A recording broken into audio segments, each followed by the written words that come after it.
नमस्कार, मैं सुशील शुक्ला। आप देख रहे हैं फतेहपुर वार्ता। उत्तर प्रदेश विधानसभा चुनाव को देखते हुए हर पार्टियों की चहलकदमी जोरों पर चल रही है। इसी क्रम में जनपद फतेहपुर के पावन धरती पर देश के प्रधानमंत्री नरेंद्र मोदी का हुआ आगमन।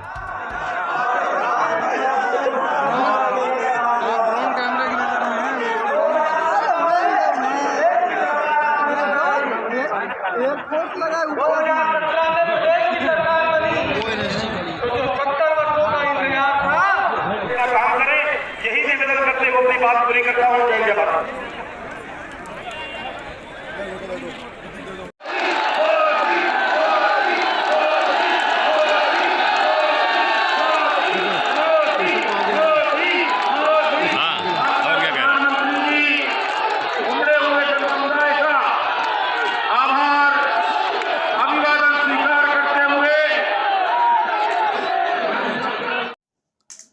देश के प्रधानमंत्री नरेंद्र मोदी की जनसभा को सुनने जाती उत्साहित जनता।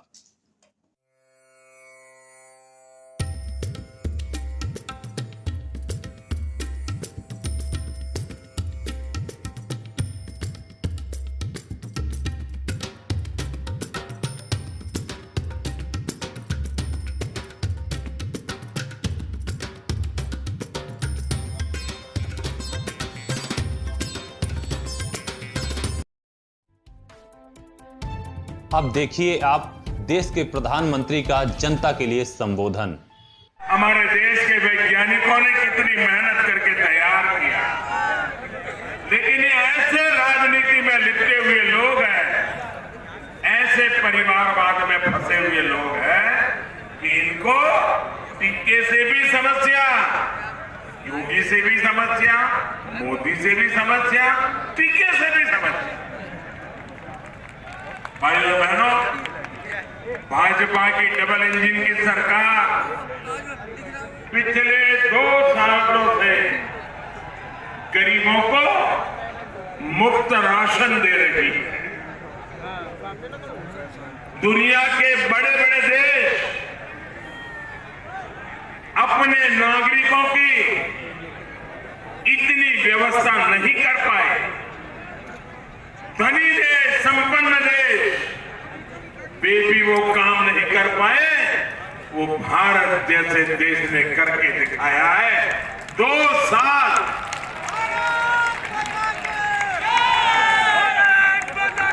भाई बहनों, जब गरीब के घर में राशन पहुंचता है,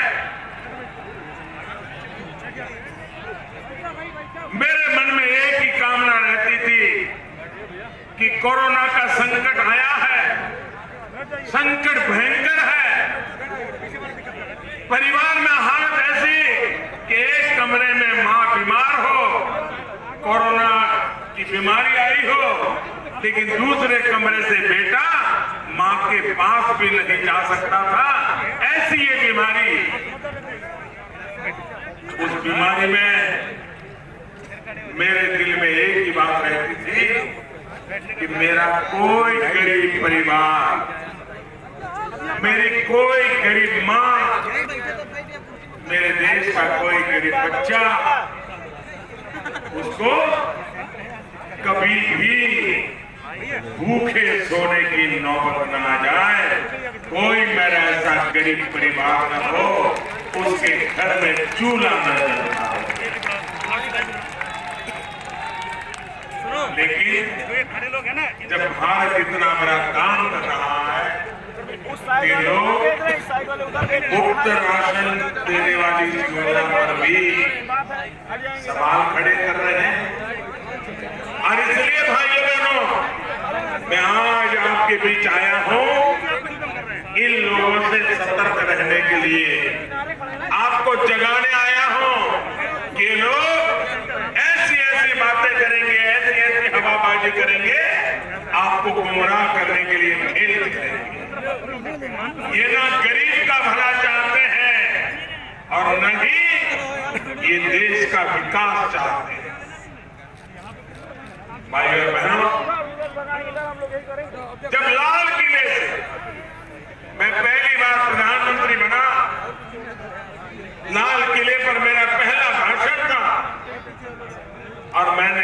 किले से जो भाषण दिया, देश में माताओं, बहनों, बेटियों की पीड़ा को दूर करने के लिए शौचालय बनाने की बात कही, तो इन्होंने विवाद खड़ा किया कि कैसा प्रधानमंत्री है कि लाल किले पर से जब दुनिया सुन रही है और ये शौचालय की बात कर रहा है। भाइयों बहनों, न उन्होंने गरीबी देखी है, न उन्होंने गरीब की मुसीबत जब देखी है, न हमारी माताओं बहनों को क्या मुसीबतें क्या होती है। और इसलिए भाइयों बहनों, जब मैंने शौचालय बनाने का अभियान चलाया, सरकारी खजाना मैंने खर्च करना तय कर लिया। मैंने कहा जिसको मेरी आलोचना करनी है करेंगे, जिसको मुझे नीचा दिखाने का प्रयास करना है वो करते रहेंगे, लेकिन मैं हिंदुस्तान में मेरी माताओं बहनों के लिए शौचालय के अभियान को चलाऊंगा। आज गांव-गांव, घर-घर शौचालय बने, और मैं तो मेरे उत्तर प्रदेश की बेटियों का हृदय से अभिनंदन करना चाहता हूं, क्योंकि मेरे उत्तर प्रदेश की बेटियों ने जब ये शौचालय बना रहे थे, तो मैं एक स्थान पर खुद शौचालय बनाने के काम में हिस्सेदार बनने के लिए गया था। तो वहां मुझे बताया गया कि हमने तो इसका नाम इज्जत कर रखा है। मेरी बेटियों ने मुझे कहा ये शौचालय सिर्फ नहीं है कि हम बहन बेटियों के लिए इज्जत घर है। जिस प्रदेश में ऐसी उम्दा सोच हो भाइयों बहनों, उस प्रदेश के लिए, उस देश के लिए जी जान से काम करना ये मेरा सौभाग्य है, मेरा सौभाग्य है। केंद्र सरकार ने जब 3 तलाक के विरुद्ध कानून बनाया, तो ये कानून के खिलाफ ये पूरे सारे कुनबा उसके खिलाफ हो गया। 3 तलाक के समर्थन में खड़े हो गए। मैं तो हैरान हूं, 21 सदी में जी रहे हैं, एक कितने स्वार्थ में डूबे हुए हैं कि जो लोग उनको वोट देते हैं उनका भला भी नहीं सोच पाते हैं। ऐसे लोगों पे कभी भरोसा किया जा सकता है? ऐसे लोगों पे भरोसा किया जा सकता है? मेरी मुस्लिम माताओं बहनों, छोटी छोटी बात, 3 तलाक हो गई छुट्टी। वो बेटी बेचारी कहां जाएगी? उस पिता का कल्पना कीजिए कि कितने उत्साह उमंग के साथ बेटी को शादी करके भेजी हो, और 3 तलाक कह करके उसको घर वापस भेज रहे, साथ में 1-2 बच्चे लेकर के आ जाए। उस बूढ़े माँ बाप का क्या हाल होता होगा जिनको ये झेलना पड़ता होगा। जिंदगी कैसे बीतेगी? क्या मुझे बताइए, इन माताओं बहनों की रक्षा मुझे करनी चाहिए कि नहीं करनी चाहिए? इनका भला करना चाहिए कि नहीं करना चाहिए? क्या मैं सिर्फ वोट का ही सोचता रहूं, कुर्सी का ही सोचता रहूं, कि देश का भी सोचूं कि ना सोचूं? लेकिन भाइयों बहनों, इनको तो 3 तलाक में भी विरोध था। आज मुझे हिंदुस्तान के हर कोने में से मेरी मुस्लिम बहन बेटियां जो आशीर्वाद दे रही हैं, क्योंकि उनके जीवन की रक्षा का मैंने बहुत बड़ा काम किया। भाइयों बहनों, हमारे देश में गरीबी से लड़ने की ताकत, जब तक हम गरीब को सशक्त नहीं करेंगे ना, नहीं आने वाली। नारे तो बोलते रहेंगे गरीबी हटाओ, गरीबी हटाओ। जब तक गरीब सशक्त नहीं होता है, गरीबी खत्म नहीं हो सकती है। आज जिस दिन गरीब सशक्त हो जाता है ना, वो भी गरीबी को खत्म करने के लिए हमारा सिपाही बन जाता है। और इसके लिए उस परिवार की गरीब मां का सशक्तिकरण, अगर गरीब मां को ताकत मिल गई ना, आप देख लीजिए, गरीबी को सामने लड़ने के लिए पुरुष के पास समय बच जाएगा, वो मेहनत करेगा और दोनों मिलकर के देखते ही देखते गरीबी से बाहर आ सकते हैं। और सरकार का ये काम है और ये काम करने के लिए आपने मुझे बिठाया है। गरीबों का भला करने के लिए आपने मुझे बिठाया है। भाइयों बहनों को मुफ्त गैस कनेक्शन हो, हर घर बिजली हो, हर गांव तक सड़क हो, पढ़ाई हो, दवाई हो, कमाई हो, सिंचाई हो। यूपी में बेसहारा पशुओं के लिए गौशालाओं के निर्माण का काम किया जा रहा है।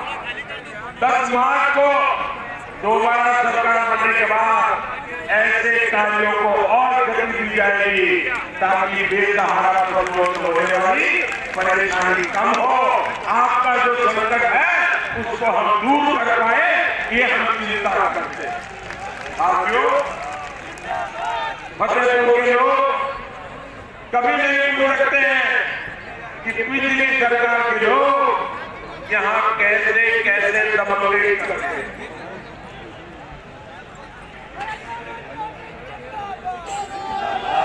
सरकारी जमीनों पर कब्जा, ये यहाँ पर आम बात थी।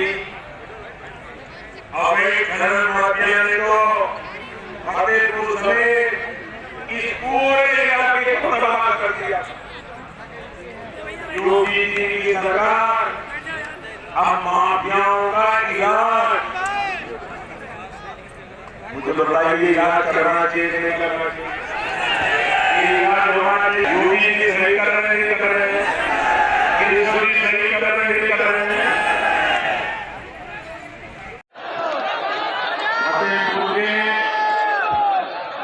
आप सभी को मेरा बहुत बहुत प्रणाम।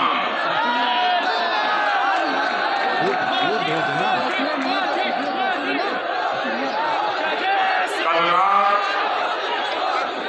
यूपी के कुशीनगर में एक परिवार शादी की रस्म में आनंद उत्सव में था।